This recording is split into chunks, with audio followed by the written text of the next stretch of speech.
هر مصیبت هر ګناه نو د هغې نه د بچ کېدو سوال پکې شوی دی. دا دعا دا حدیث امام ابن ماجه رحمه الله راوړی دی. عائشة رضی الله عنها وی أن رسول الله صلى الله عليه وسلم علمها هذا الدعاء.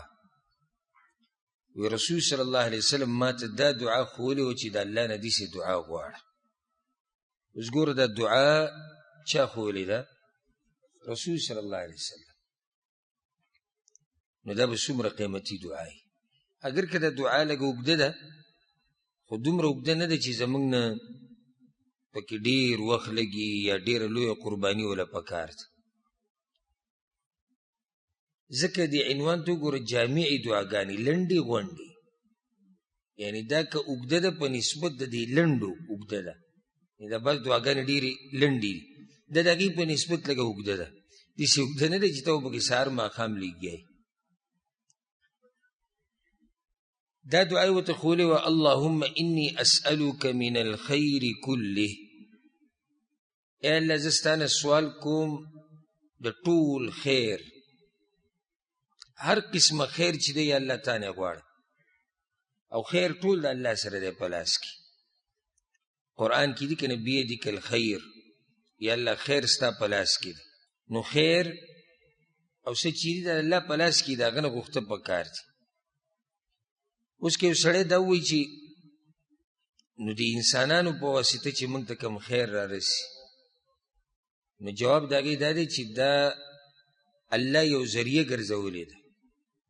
نور دا دی دا مطلب ندی چی دا خیر دا دق انسان پلاس کی دے او دا پا اختیار کی دے. او دلیل پیدا دی چی کرلا کلی یو انسان دا خیر ارادو کی دا چا سر دا خیگڑی خو کولی نش اراده یی خو کولی نشی ذکر چی اللہ دا ذریعہ نہیں جوڑا کری، دا سببی نہیں گرزول.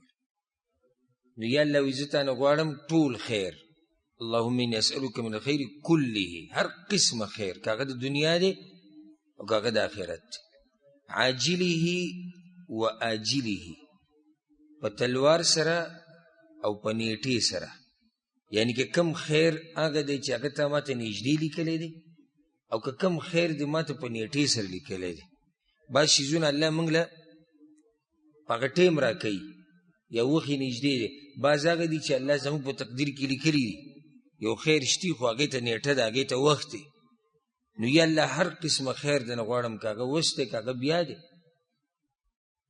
او کاغا دنیا کی دے او کاغا آخرت کی دے. بیاوی ما علمت منه وما لم اعلم، دا هغه سه چیزے پی جنم او کنی پی جنم. اللہ اکبر. یعنی دی کی کم خیر پاتی شو، دیر خیرون منگتا ونی دی معلوم گوری، لگ منگتا معلوم دی چی دا اللہ نے غوارو، او دیر دیسی کارون دی چی ظاہرہ کی منگتا دیسی خکاری چی دی کی شر دا و بائی کی خیر پروتی اللہ تا پتا. نو استاسو دا وی چی کم خیر دی کی پاتی شو. بیاوی چی وَأَعُوذُ بِكَ مِنَ الشَّرِّ كُلِّهِ، او پناہ غوارم پتا سرد طول شرونونا، طول شرونی ہوئی، شر د دنیا و شر د آخرت، شر د پیریانو، شر د انسانانو، شر د خپل ځان، ہر قسم شر چی دے تا اللہ تسوالو کو چی اللہ مالا دی شرونو نوسات. عاجله و آجله، پا تلوار سر پا تادی سر و پا نیٹی سر، کہ اگر قسم شر دے کہ وس راتلون کے دے او کہ ورست راتلون کے دے و یا اللہ تیتی ما وسات. ما علمت منه وما لم اعلم، اگا چیزے پی جنم او کزے نا پی جنم. دیر شرون منگ نا پی جنم بلکہ دیر دیسی کارون دی چی منگ تا خخ کاری وگا دا شر دی، او دیر دیسی کارونی چی ظاہرہ کی پاگی کی زمان دا پارا خیر دے، ظاہرہ کی حقیقت اللہ تا معلوم دے چی پاگی کی زمان دا پارا شر دی. اسی سڑے دا گواری چی زمان دی زوے وے دا زوے ارمان سوک نکی او اللہ والا صرف لونا ورکی. دا زوے ارمان خو ہر سوک کی، زوے خو اللہ قرآن کوئی چی خائص تا دنیا دے، خو دته دا پته نشته چې دغه زوی که الله دله ورکړي باقي شر دی، دغه زوی د ده د بدبختۍ ذریعه ګرځي، ټول ژوند د ده تباه کوي. او ډېر به تاسو لیدلي وي چې کوم فریادونه کوي د زامنو د لاسه وي د دوی نه لوڼه ښه وي، دا د ده په هغه ټایم پته نه وه چې دې کې شر دی. وروسته وایي چې د دې نه لوڼه ښه وي. نو ډېر داسې کارونه دي چې ظاهره کې موږ ته ښکاري یو شان او هغه دي بل شان، پای کې زموږ دپاره شر پروت دی. نو دلته تا الله ته دا ووایي چې یا الله که هغه زه پېژنم او که نه یې پېژنم، او که هغه شر اوس را روان دی او که هغه وروسته دی، که هغه شر د دنیا دی او که شر د آخرت دی، یا الله ماتې وساتې. نو کم شر پاتې شو؟ یو خیر تا پرې نه ښودو، یو شر دې پرې نه ښودو. دې ته وایي جامع دعا چې هر څه پکې راټول. که ته یو ورځ د الله نه دعا وغواړې که نه 12 ګنټې پورې لګیا، ورسره شپه هم که 30 ګنټې لګیا، یا الله ماله دا راکه ماله دا راکه ماله دا راکه، او لګیایي او ما د دې نه وساته او ما د دې نه وساته. او یو سړي دا دعا ووایي نو تا نه به پکې لا بیا هم څه خیر پاتې او څه شر به دنه هېر شوی، خو دې کې څه پاتې نه شو. دا دومره قیمتي دعا ده. بیا وی اللهم انی اسألک من خیر ما سألک عبدک ونبیک. ای الله زه تا نه سوال کوم د هغه خیر چې ستا بنده او ستا پیغمبر ستا نه غوښتلی دی. الله اکبر. او دا پکې زیاتي واله، هر هغه خیر تا نه غواړم چې ستا بنده تا نه غوښتلی دی، ستا پیغمبر صلی الله علیه وسلم. نو دې کې دوه خبرې، یو دا راووته چې پیغمبر د الله نه غوښتنه کوله. پیغمبر په خپله د چا نه غوښتنه کوله؟ د الله نه. الله ته به سوال کو. نو څنګه بیا ته ځي او هغه پیغمبر نه سوال کوې د هغه څه چې هغه د الله خاصیت دی؟ هغه پیغمبر په خپله الله ته محتاج دی په دغه خبرو کې، او ته ځي پیغمبر نه هغه څه غواړي چې هغه پکې په خپله الله ته محتاج دی. پیغمبر به الله ته وي یا الله ماله دا خیر راکه ماله دا خیر راکه ماله. دلته مونږ ووایو که نه چې یا الله تا نه هغه خیر غواړم چې تا نه پیغمبر غوښتلی دی. مطلب چې پیغمبر به د الله نه خیر غوښتو، نو خیر به یې چې غوښتو ځکه چې دا د هغه په لاس کې نه و، د پیغمبر په لاس کې. او ته راغلی د پیغمبر نه غواړې چې ماله د خپلو خزانو نه راکه او ماله دا راکه او ماله دغه راکه. دا بریلیان، د قبر پرست، د تصوف والا، دوی دا قسمه دعاګانې هم غواړي پیغمبر نه یې غواړي. دیو مسله دی کې دا راووته وی ما سألک عبدک و نبیک، ستا بنده ستا نبی. نو ګوره بنده مخکې کړی د نبی ورسته کړی، او دا دعا رسول صلی الله علیه وسلم خیلی لګیا دی. د دې نه مخکې چې رسول صلی الله علیه وسلم د الله پیغمبر شي، هغه د الله بنده و، هغه د الله بنده و. پیغمبري خو هغه ته 40 کاله بعد ملاو شوې ده. نو رسول صلی الله علیه وسلم له الله اوچته مرتبه ورکړه چې کله پیغمبري هغه له ورکړه، او داسې مرتبه یې ول ورکړه چې داسې مرتبه په مخلوقاتو کې د چا نشته، بلکې د پیغمبرانو د انبیاو سردار یې کو. خو یاد ساته دا د انبیاو سردار د الله بنده دی، دا د انبیاو سردار څه دی؟ د الله بنده دی. او څنګه چې حدیث کې راځي انزل الناس منازلهم، هر چا له هغه مرتبه ورکړه کومه چې د هغه ده. نو د رسول صلی الله علیه وسلم مرتبه هغه دا ده چې هغه بنده دی. خو د دې نورو بندګانو د هغه په منځ کې دا فرق دی چې هغه د الله پیغمبر دی. د دې د لاسه هغه په بندګانو کې غوره بنده دی. خو دغه بنده موږ دومره نشو راوچتولی چې الله سره یو شان کړو. بیا دې بندګانو خپل منځ کې مرتبې دي. صحابه کرامو ته وګوره کنه، غوره بندگان د الله دي، خو موږ دومره اوچته مرتبه ورله نشو ورکولی چې پیغمبرانو ته ورسو. بیا علماو ته وګوره د الله اوچت بندگان دي، خو دې خو نشو کولی چې پیغمبر ته ورسو یا صحابه کرامو په شانې کړو. بیا د عام دینداره د الله بندگان چې دي دوی موږ د دې بېدینو سره خو نشو یو شان کولی، نه د بېدینه موږ د دیندارو سره یو شان کولی شو. فرق دی، هر چا ته ګوره او د هغه لایق مرتبه هغه له ورکوه. نو بیا موږ ته د افراط و تفریط نه بچ پاتې شو. زمونږ په ملکونو کې غټ مرض هغه افراط و تفرید ته په مرتبو کې. افراط و تفرید یا کمې کول یا زیاتې کول. کله موږ یو سړي له داسې مرتبه ورکړو دومره اوچته چې هغه د هغې لایق نه وي، او کله موږ د یو سړي مرتبه د هغه د اصل مرتبې نه راکته کړو، او د دواړه په غلطۍ دي. رسول صلی الله علیه وسلم اوچتې مرتبې والی، خو هغه د الله بنده دی. واعوذ بك من شر ما عاذ به عبدك ونبيك. او زه پناه غواړم په تا سره د هر شر نه، د هر هغه شر نه چې ستا بنده او ستا پیغمبر ترېنه پناه غوښتلی ده. دلته هم دغه مسله راووته چې ګوره رسول صلی الله علیه وسلم الله ته وایي چې ته ماله پناه راکړه د دې شرونو نه. محتاج شو الله ته، که محتاج شو چا ته؟ الله ته. الله اکبر. نو اوس کم شر پاتې شو کم خیر پاتې شو دلته ذکر نشته. مخکې واوره اللهم انی اسألک الجنه، یا الله زه تانه جنت واړم، وما قرب الیها من قول او عمل، او د هغه وینا سوال دنه کوم او عمل چې جنت ته نږدې کول کوي. یعنی د دې سي وینا او د دې سي عمل طاقت راکړه چې هغه انسان لره نږدې کوي جنت ته. دلته بله مسله لوی اهمه مسله، اولی وی سوال دنه د جنت کو، اللهم انی اسألک الجنه، بیا وی د دې سي وینا او د عمل توفیق راکړه چې ما جنت ته نږدې کوي. جنت په تشو سوالونو نه میلاویږي، نه په تشو امیدونو او ارمانونو. اگر که زمونږ اعمال که موږ ځان مړوم کو دې لایق نه دي چې موږ جنت ته لاړ شو، خو به الله رحم کوي. خو دا به یو سبب وګرځي جنت ته د داخلېدو. دلته صرف دا نه چې یا الله جنت راکړه، ورسره دا چې یا الله د دې سه عمل او د وینا توفیق راکړه چې ما جنت ته نږدې کړي.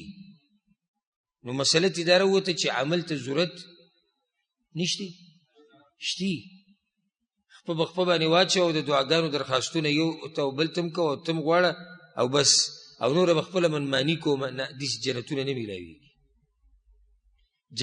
جنت کې غواړي عمل بم کې، وینا بم کې، یعنی مطلب وینا یعنی کاغه عمل د وینا کاغه عبادت ته وینا سره تعلق ساتي او کده عمل سره د الله نه بسوالونم کې امیدونه بم ساتي، د سلور خبرې برا جمع کې. نو الله رب العزت به جنت نصیب کوي. مالی عبادت، بدنی عبادت، قولی عبادت، دا ټول بکې د خپل وس مطابق. سوالونه بم کې د الله نه امیدونه بم ساتي، رب العالمین به جنت درکړي. بیا به هم د الله رحمي ځکه چې عمل زموږ کمزوری دی.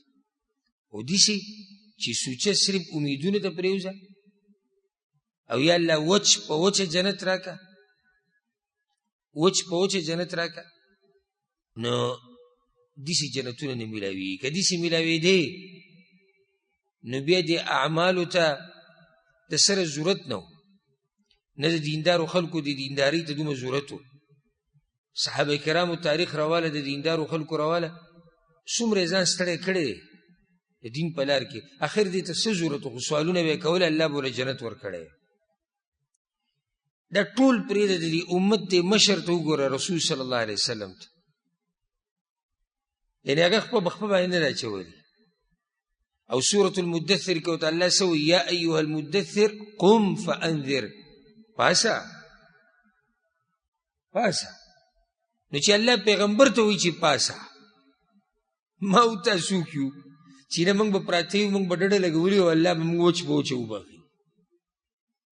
او سړی سخت خپم شي، غوسم شي چې کله یو کس ویني د دنیا دپاره دا نه وایي چې الله بس دقې شان وچ په وچه د دنیا راکړه، نو سرمن خپل واړی نو سرمن.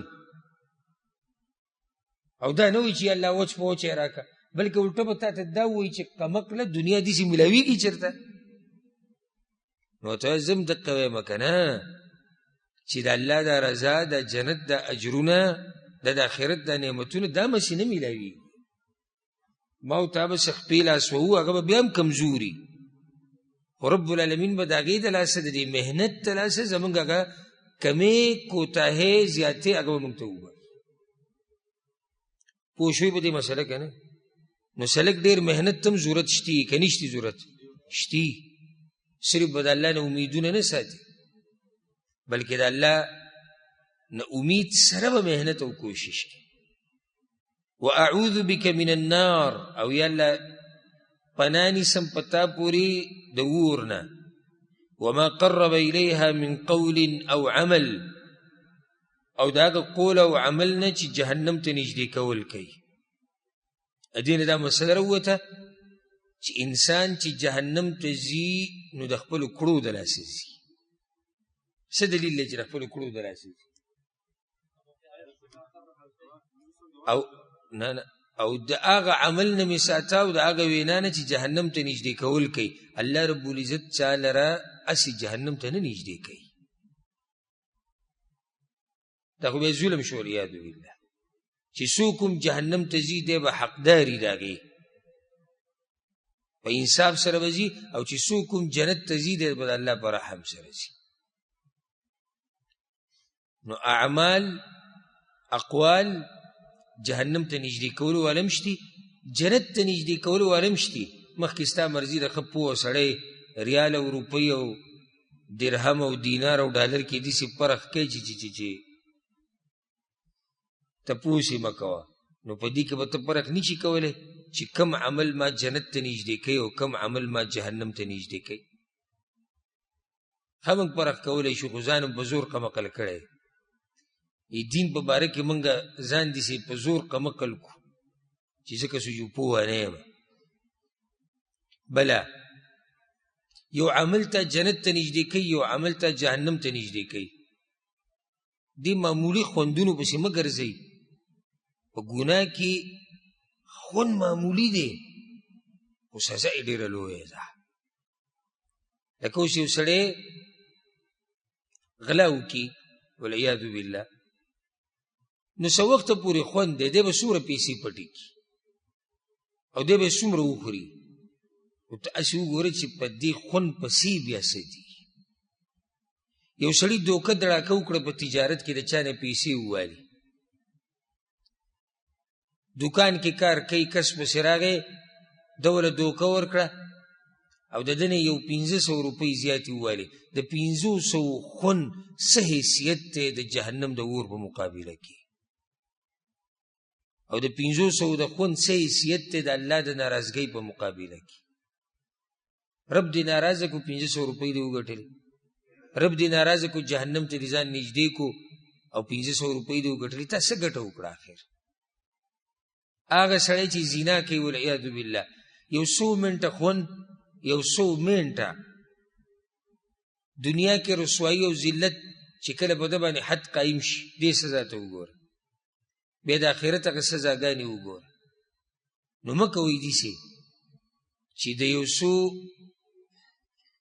د یو معمولي وخت د خوند دپاره خپل رب ناراضه کوي او د همیشه ژوند هغه تباه و برباد کوي ورسره د دنیا ژوند هم تباه کېږي د ګناهونو سره د دنیا ژوند هم تباه شي